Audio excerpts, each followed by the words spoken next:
At the beginning of our parsha, Rivka feels a rumbling, a commotion inside of her.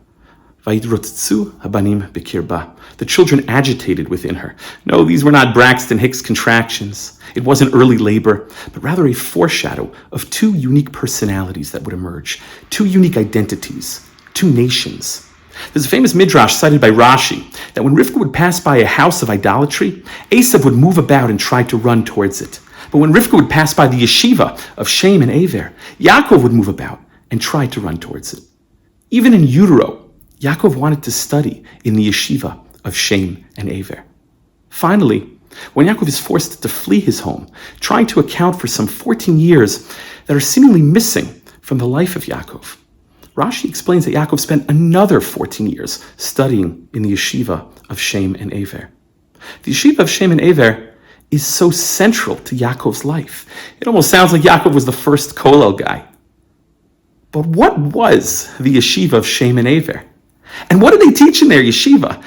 This, of course, is long before the giving of the Torah at Mount Sinai. What kind of yeshiva was it? Was it a Litvish yeshiva, a Hasidish yeshiva, a Brisker yeshiva? Did they teach Lomdus, Pilpulim, Chakiras? Maybe it was more of a Wayu Hashkafa, or maybe like Yeshivat Har Etzion. Was it a Yeshivat Hesder? What was it exactly? Rav Yaakov Kamenetsky explained that the yeshiva of Shem and Aver taught the very valuable lesson of being able to be steadfast in one's beliefs, strong in one's convictions, and confident in one's identity, surrounded by a society whose values are dramatically different.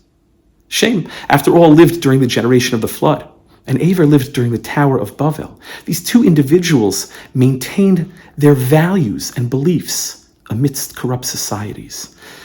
Yaakov needed to study in their yeshiva because he had to live with an Esav. He also had to live with a Lavan. In fact, it was necessary for Yaakov to study there for 14 years before he had to go and live with Lavan. That way Yaakov could declare, Im Lavan garti v'taryag mitzvot shamarti v'lo lamadati mima'asav hara'im. I lived with a Lavan, yet I observed all 613 commandments and did not learn from his wicked ways. We are all, in a sense, students in the yeshiva of Shem and Aver. We live in a world whose values at times are dramatically different than our own. But our Torah is a Torat Chaim, a living, breathing tradition that engages the modern world and confronts its challenges. Our Torah is not some old tome that sits up on the shelf collecting dust. It's as relevant today as it is when it was first given to the Jewish people at Sinai some 3,500 years ago.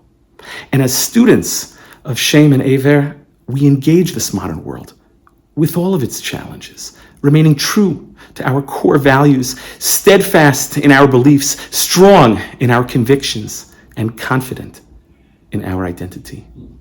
Shabbat Shalom from Jerusalem.